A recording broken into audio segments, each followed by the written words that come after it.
Welcome to Rosie's Desserts. But in this tutorial I'll be showing you how to make a geode cake with the marbled fondant.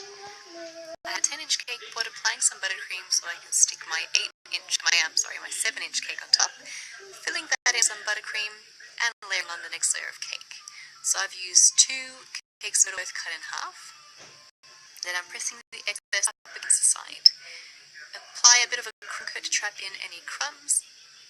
Although granted, when I do a fondant covered cake, I usually skip this step anyway. And then make it nice and smooth around the sides and clean up the excess on top. Bring it to the center.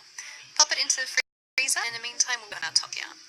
That's a 4-inch cake we have underneath and a 5-inch cake on top. You'll want that space between the board and the cake. Make a crumb coat on that as well, and into the freezer she goes as we work on our bottom tier. So this is the final layer of frosting, applying it to the top first, pushing it up to the sides, and then applying a large amount onto the side of the cake. With your bench scraper, go around quickly to smooth down, and then slowly to give it a clean, crisp look. And then clear up the top of your cake and pop it back into the freezer to set for 10 minutes. Do the same with your top tier. And in the meantime, I'm going to marble my fondant. I have 2 separate dashes here. One is for the bottom tier, one is for the top tier, because you can't use the same fondant twice. So roll them into logs, stick them together just by pressing them up against each other, and then give it a good twist. Once it's twisted, give it a roll into itself, and then roll it out into a log again, and just keep repeating the step until you're happy with the amount of marbling that you're given. I did it 3 times to get a really dense marbled effect. Then roll it out to 3 millimeters in thickness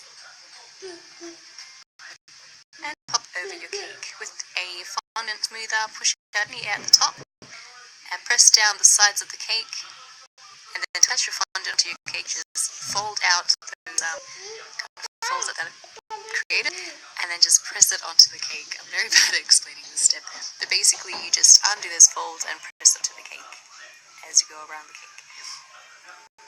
Then you cut off the excess at the bottom and use your fondant smoother just to clean up the fondant and make it nice and smooth and attached to your cake. To create the sharp edge, I like to use 2 fondant smoothers and just kind of pinch the fondant in circles. And then repeat this step for your bottom tier as well. Now my rock candies. These are called rock candy sticks.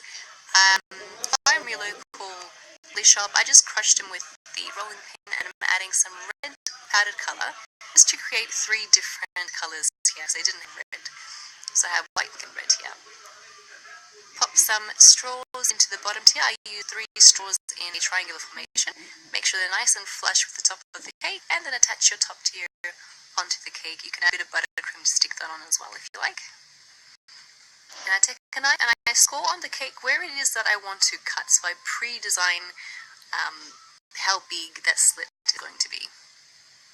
Once I'm happy, I'll remove the fondant first because it made it a lot easier to trim down the cake where I needed to. And then I'm going in diagonally from the sides and do like a V kind of cutting shape here, as you can see. You might place your hand underneath where you're cutting so it doesn't land on fondant and destroy your work this far. And then pop some frosting into the cut cake you've just created. Quick tip, I would do a crumb coat first and then go over with some clean buttercream in case the crystals show through to the crumbs. I didn't have much of a problem, but I could foresee it being a problem if you were to do it all in white, for example. So you might just want to do a bit of a crumb coat first.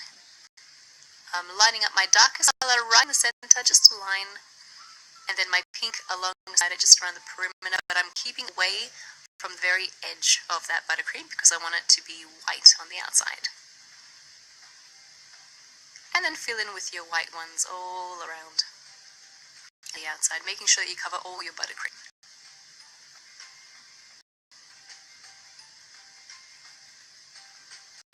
And that's how it's done. Very easy to do.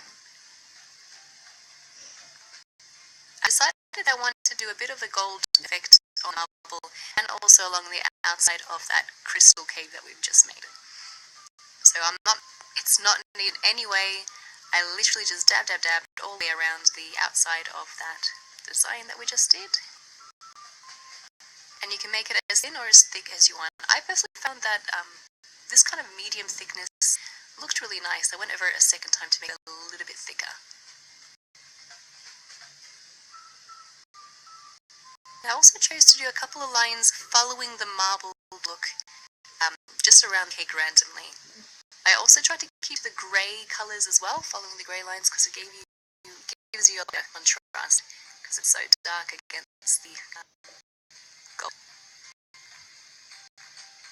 As a very final piece of decoration, I have some grey fondant, putting it into my pearl mould, cutting off the excess, and then stretching the mold and pushing with my thumb to release the fondant.